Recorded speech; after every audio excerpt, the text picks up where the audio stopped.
This week on Africa Weekly, we head to South Africa, where around 1,000 people each year end up in the morgues of Johannesburg without anyone to claim them. With no identity documents, it's up to medical examiners to find out who they are and to try to find their families. Then we head to the Democratic Republic of Congo, where Lake Kivu has become an essential part in the fight against Ebola. But first, let's take a look at the stories that made the headlines this week.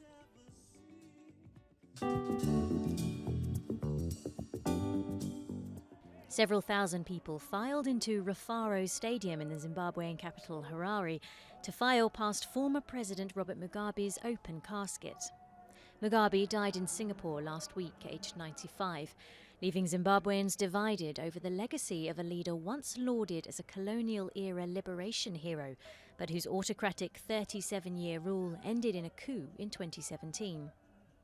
Following disagreement over where he would be buried, Mugabe's family agreed on Friday to bury him at a monument for national heroes in Harare, with the ceremony expected to take place on Sunday. We wanted him to be buried at the National Heroes Acre so that we would always remember that our father is buried there. The former leader had been travelling to Singapore regularly for medical treatment. Allies say his health deteriorated rapidly after he was removed from power in 2017. A Nigerian court upheld President Muhammadu Buhari's election victory earlier this year, dismissing a request by opposition parties to overturn the result over claims of voting irregularities. 76-year-old Buhari won a second term with 56% of the February poll, which was long delayed and marred by violence. Former Vice President Atiku Abubakar of the main opposition People's Democratic Party said there had been a conspiracy between the Electoral Commission and Buhari's ruling All Progressives Congress. But the Presidential Election Tribunal found no evidence for the opposition's claims. The opposition has refused to accept the decision. Three-day peace talks came to an end in South Sudan's Juba, with the signature of the Juba Declaration for Pre-Negotiation Principles. During a rare meeting, South Sudan's President Salva Kiir and rebel leader Riek Machar vowed to stick to a November deadline for creating a long-delayed power-sharing government. Leaders from neighbouring Sudan were also present at the talks, with hopes for lasting peace to be achieved in both nations. A statement from the South Sudanese presidency described the meeting as fruitful and open-hearted. Almost 200 Nigerian migrants were repatriated from South Africa on Wednesday following a wave of xenophobic violence that swept through the country and sparked sharp exchanges between the two nations. A flight carrying 189 Nigerians landed in the commercial capital of the country, Lagos. More than 600 Nigerians were expected to return from South Africa in total this week. No Nigerians were killed, but the violence led to condemnation across Africa, fueling diplomatic tensions between two of the continent's leading nations. The violence also prompted retaliatory attacks against South African firms in Nigeria and the temporary closing of South Africa's diplomatic missions in Lagos and Abuja. In an effort to clean up Benin's economic capital, Cotonou, around 120 homes have been bulldozed in the name of urban development, a keystone issue for President Patrice Talon. But local people say their homes were swept away in a maelstrom of indifference, leaving them without a roof over their heads, a calamity that commentators say raises stark questions about Talon's signature policy. This area is traditionally a fishing district where people settled generations ago, but never acquired a legal claim to the land. President Talon has vowed to transform urban and housing development across the country, but critics say that oversight of how these plans are executed is lacking, and the key issue of relocation is often neglected.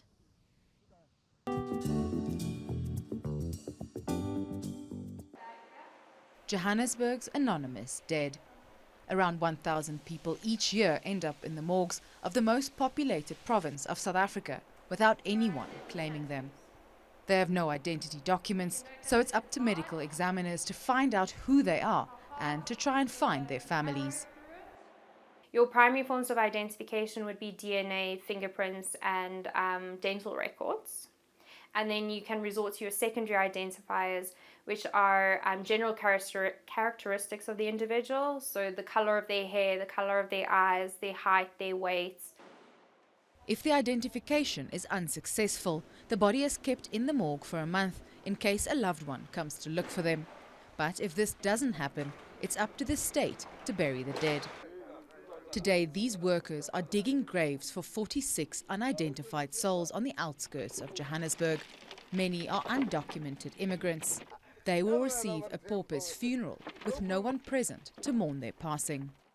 Families don't know whether they're alive or dead. They may hear from friends, etc., conflicting information.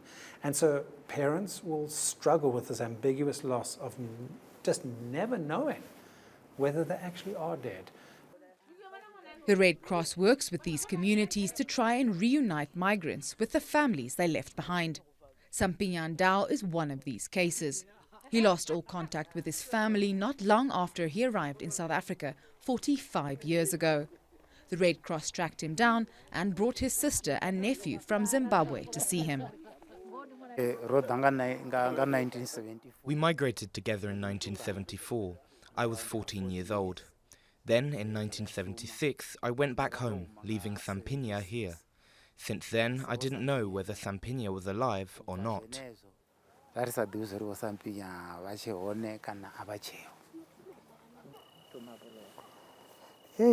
It's been a long time, a very, very long time. The reunion is bittersweet.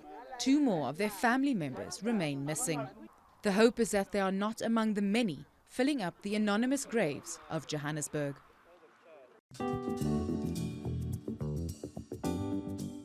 The golden rule to avoid the spread of Ebola is to wash your hands regularly. But for that, you need water. In Goma, in the Democratic Republic of Congo, water is essential in the fight against the virus spreading across the region. Facing shortages, Ebola response teams have had to rely on the generosity of Lake Kivu to supply health checkpoints. The lake is crucial because it helps vulnerable people, poor people, and it helps in the fight against Ebola. When water is abundant, we can help prevent the spread of the disease.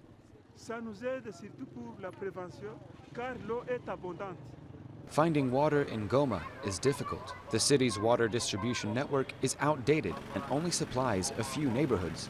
For many of Goma's inhabitants, access to water means pumping it directly from the lake. The water problem in Goma clearly shows that only this part of the city is supplied, not the whole city. That's why a lot of people come to the lake to get their water. They also then carry some home for those who need it. On a daily basis, entrepreneurial water suppliers organize several trips. The lake water is treated with chlorine and then distributed to reservoirs in the region. Water towers like these require 5,000 liters of water per day. If the lake wasn't there, it would be catastrophic. Maybe the response teams would get water from elsewhere, maybe in Rwanda, in Sake, but it would be catastrophic. We would not even survive. We wouldn't survive because the lake is our only source of drinking water. Lake Kivu is an essential force in stopping the spread of Ebola and an invaluable resource for the local population. For the people that live on its shores, the waters of Kivu give, shape, and preserve life.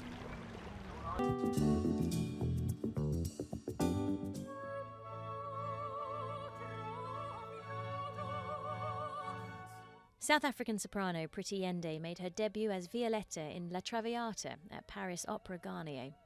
She began opera singing when she was 16 years old and has now made a name for herself on the international operatic scene. I feel great that I have officially made my Violetta debut at the Opera Garnier. Basically, it was yesterday. And so it was truly inspiring. And then when I looked up and saw everybody standing up, in my brain, I was still high, you know. Keen to be transparent about her life, she uses social media to tell her fans honestly about what her career is like, being open with her followers about the lows and the highs. That's all from us at Africa Weekly. Until next week.